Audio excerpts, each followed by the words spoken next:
Welcome back to the deep dive. Today, we're really cracking open a crucial topic, identity and access management, IAM. Yeah, it sounds technical, but honestly, it's fundamental to pretty much everything you do online. Exactly. Whether it's your work login, your email, your bank, this is the security bedrock. So we're going to explore how systems figure out who you are and, what you're allowed to do. And the whole thing really revolves around this core idea, what we call the AAA concept. It's simple on the surface, but it drives everything. AAA. Okay, 3 steps, always in order. Right. Yeah. Let's lay those out. Right. So first A is authentication. That's just proving you are who you claim to be. Verifying identity. Simple as that. Got it. Step 1, prove it's you. Then the second A, authorization. Okay, so we know who you are. Now, what are you actually allowed to access? What can you do? That's authorization. Permissions, basically. Exactly. And the final A is accounting. This one's critical, but sometimes overlooked. It's tracking and logging everything you do once you're authenticated and authorized. Creates that audit trail. Authentication, authorization, accounting. Okay, makes sense. And, personally, professionally, most of our interaction is probably with that first A, authentication. Definitely. We usually think of 3 main ways to authenticate. Something you have, something you are. Passwords, keys, fingerprints. The classic triad, yeah. But looking at the source material, it seems modern security goes way beyond just those 3. There are actually, 8 factors now? That's right, 8. It incorporates a lot more context. But yeah, let's start where everyone lives day to day. Something, passwords, PNs, that kind of thing. And right away, the sources challenge some old assumptions here. They really do, especially around password policies. Yeah, okay, I wanted to jump on this because it surprised me. The material suggests organizations should not require mandatory regular password resets, like every 90 days. That feels wrong. Risky, even. It sounds counterintuitive, right? But think about it. When you force people to change passwords constantly, what happens? They make tiny changes. Add a 1 or change the month. Exactly. Predictable patterns. Winter 2023 becomes spring 2024. If an attacker has a foothold, or even just knows the pattern, those forced resets actually make their job easier. The focus now is much more on initial complexity and checking against known breached passwords. Okay, so instead of forced rotation, we focus on strong initial passwords, like mandating length 8 characters or more, and making sure they're properly hashed, stored securely. Correct. And complexity rules still apply, requiring things like uppercase, lowercase, numbers. Special characters are usually allowed, maybe even encouraged, but not always strictly required like the others. And checking against lists of common or breached passwords is key. So how do big organizations push these rules out? That's typically done using group policy in Windows environments or similar configuration management tools. It sets the minimum password length, the complexity requirement. And other related things. Yeah, like minimum password age that stops you changing it and then immediately changing it back to the old one. And password history, so you can't reuse, say, your last 10 password. Right, prevents cycling. And crucially, group policy also sets the account lockout policies. How many wrong guesses before your account gets locked, and for how long? Okay, that covers the classic password. But something is evolving, isn't it? Moving beyond just static codes. Absolutely. We're seeing more dynamic approaches. Think about password keys. Like those little USB things, YubiKey, only key. Exactly. They're often a second factor, so something you have, but they usually need a PIN-in to activate them. That PIN is something so it's combining factors. Makes sense. It's multi-factor authentication built in. Right. And they can also be used for things like password recovery for really important accounts. And then there's knowledge-based authentication, KBA. The security questions. What's your mother's maiden name? Or your first pet's name? That's static KBA, right? Often guessable. Yeah, that's the static kind. And honestly, it's pretty weak these days. Information is too easy to find. But the sources talk about dynamic KBA, which is much more interesting. How does that work? Dynamic KBA is clever. It's often used when you don't have an existing account, maybe for identity verification. The system pulls questions from third-party data sources like credit reports, public records, maybe even healthcare info you've opted into sharing. So it asks questions only the real you would know. Like, what was the approximate monthly payment on your car loan from 2020? Precisely that kind of thing. Stuff that isn't easily found online. It's much harder to fake. Okay, that's a definite step up. Now, managing all these passwords, PINs, recovery keys, it gets messy. We need password vaults or managers.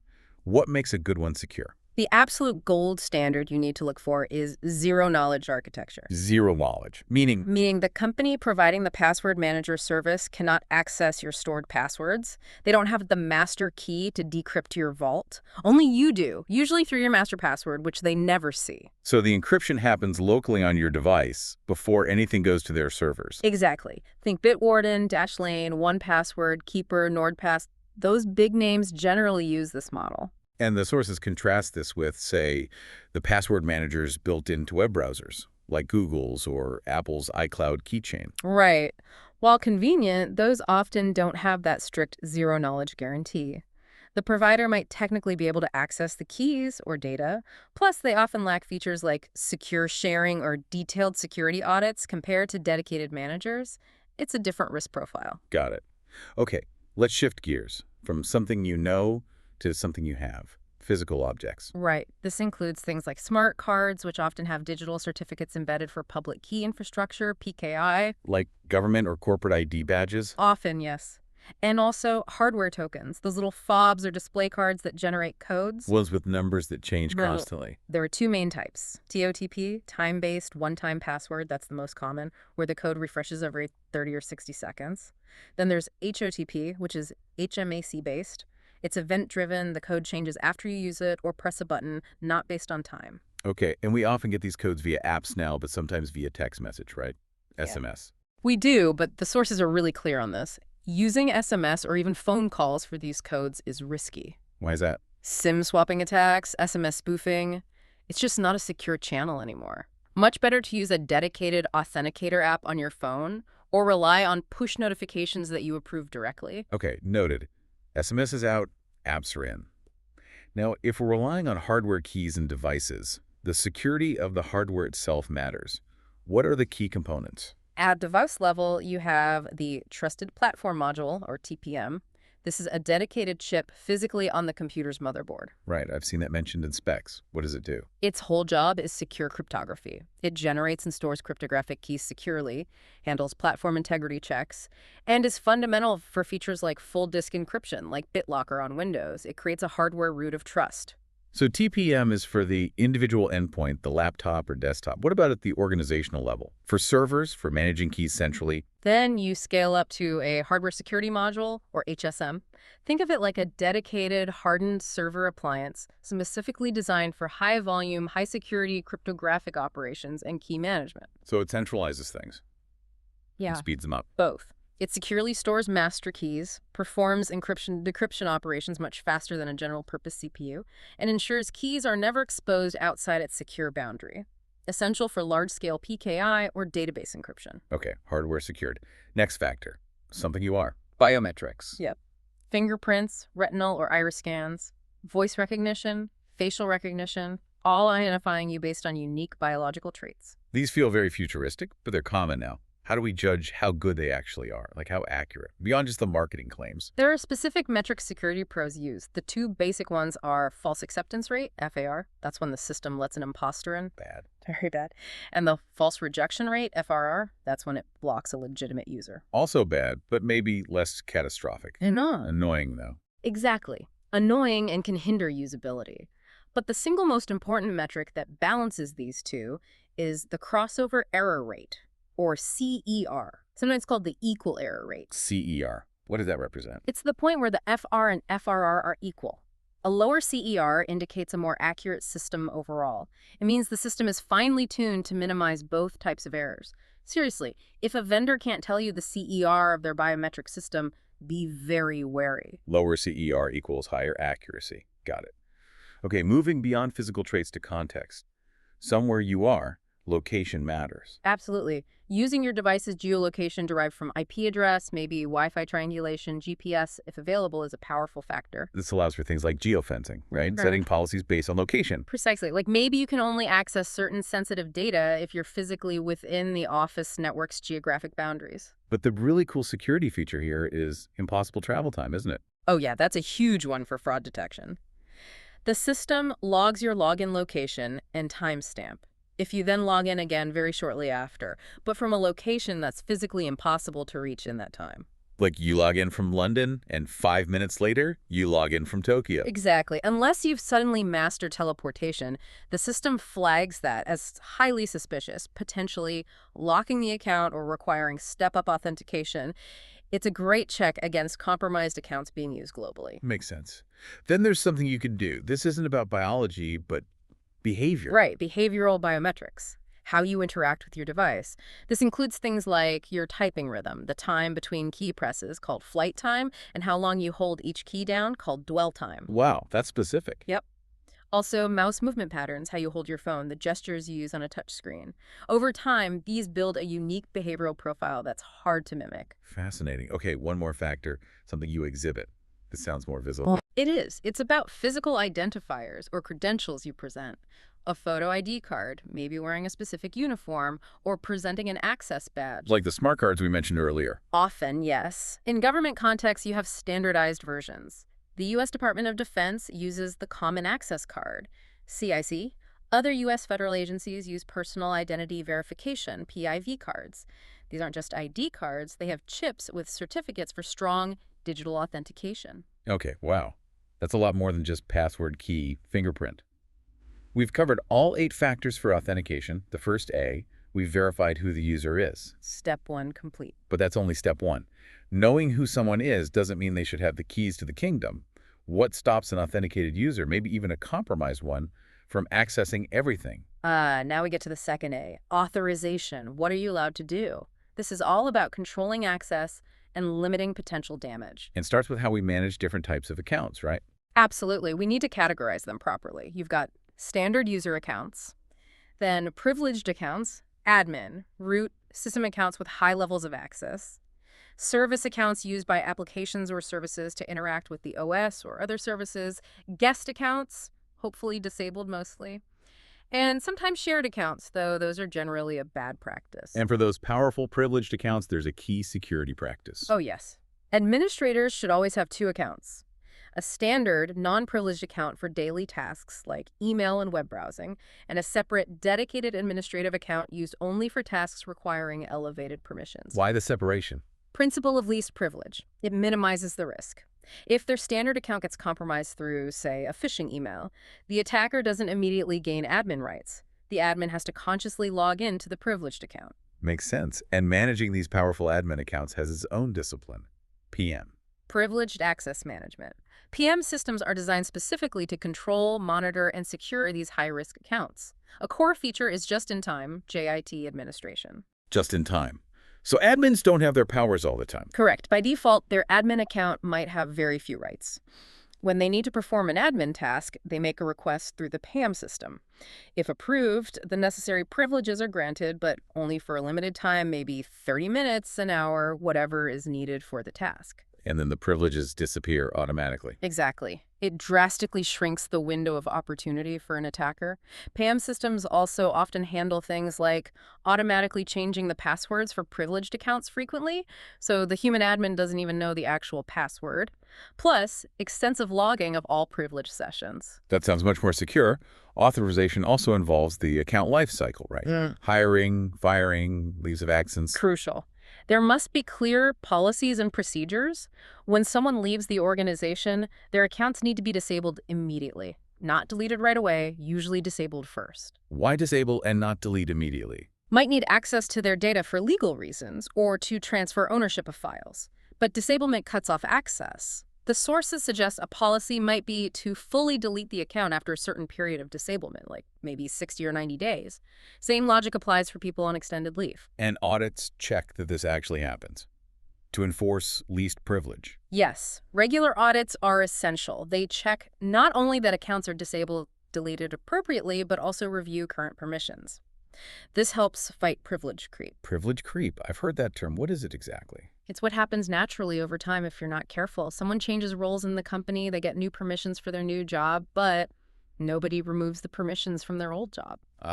So they just accumulate more and more access. Exactly. They might end up with far more access than they actually need, violating the principle of least privilege and increasing the potential damage if their account is compromised. Audits are meant to catch and correct this. Okay, that makes sense. Now, thinking about the user side of authorization, single sign-on, SSO, Makes life easier. Logging in once for multiple apps. How does that work securely? SSO relies on trust and usually an identity provider or IDP. Hmm. The IDP is the service that handles the actual authentication. Once you authenticate to the IDP, it gives you essentially a ticket or token that other connected applications service providers will trust. So you don't have to log in to each app separately. Right. Internally, within a corporate network, you might use something like Kerberos. That's common in Windows domains. One key thing about Kerberos is it requires very accurate time synchronization between all machines, usually within 5 minutes. Otherwise, the authentication tickets won't validate. Time matters that much. Wow. What about logging into external services like cloud apps, connecting different organizations? That's where federated identity comes in, using open standards. SEMIL, security assertion markup language, is a big one, primarily for web-based SSO. It allows one organization's IDP to assert your identity to another organization's service. And there are others, like Oath and OpenID Connect. They get mentioned a lot. Yeah, they often work together. Oath 2.0 is primarily an authorization framework. It's about granting specific permissions, like allowing a third-party app to access your Google Calendar, but not your email. It delegates authority.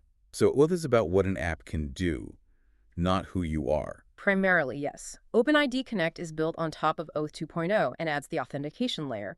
It provides information about who the user is, so you often see them used together.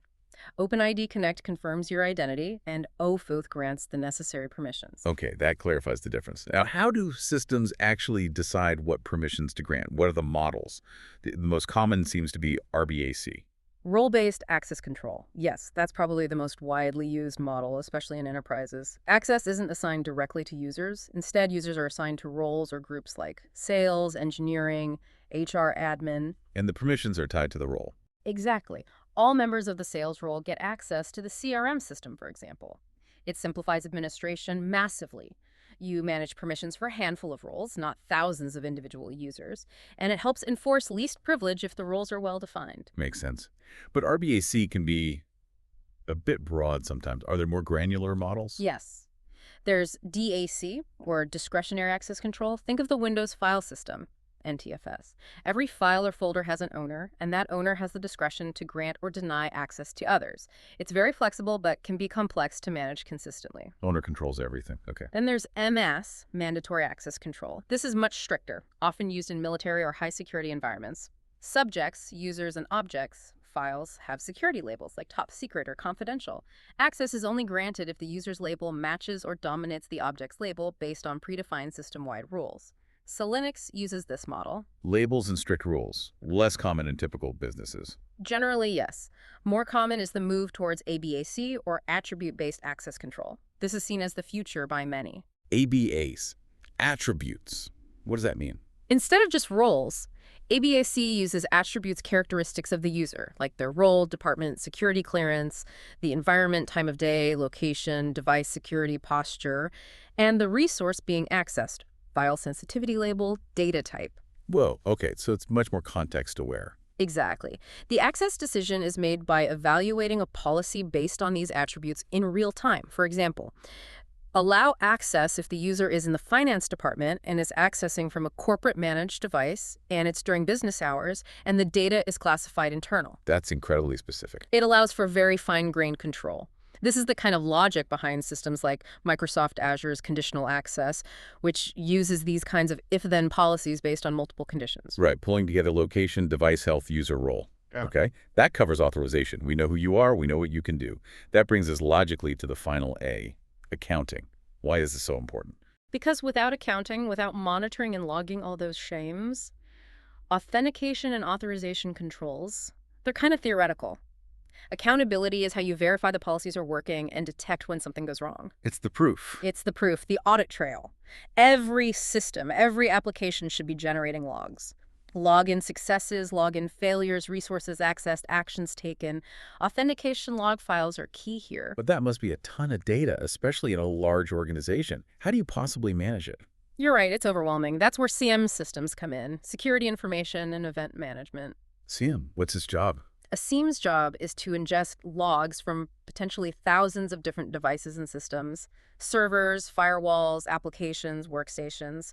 It then normalizes the data, categorizes it, indexes it, and crucially, correlates events across different systems. So it connects the dots, Turns the raw data noise into actual security signals. That's the goal. It allows security teams to search across all logs, set up alerts for specific suspicious patterns, and investigate incidents much more effectively.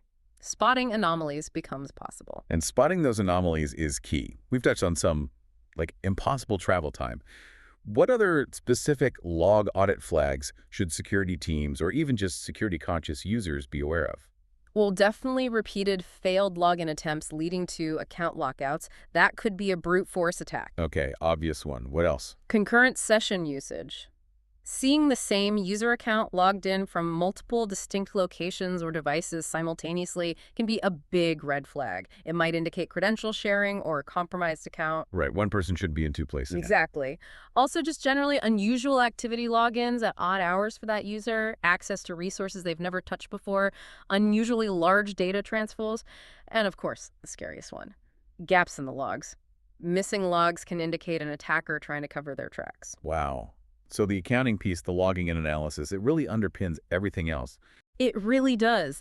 You can have the best locks on the doors, authentication, and the best rules about who can go where, authorization, but if you don't have cameras watching the hallways, accounting, you won't know if someone picked a lock or broke the rules until it's too late. It shows that even with the best IAM policies on paper, your actual security posture depends heavily on how well you monitor and respond to what's happening. It all comes back to that final A. If you can't audit it, you can't truly control it. The logs tell the story. So here's something to think about. A final question for you, our listener. What specific written policy does your own organization actually have in place for investigating those exact log anomalies we just talked about? Things like impossible travel time or multiple concurrent sessions from one account. Yeah. Does that policy exist? And is it followed? Knowing the answer to that probably tells you a lot about how seriously IAM is really taken. Food for thought. Definitely. That's where the rubber meets the road. We'll leave it there for this deep dive. See you next time.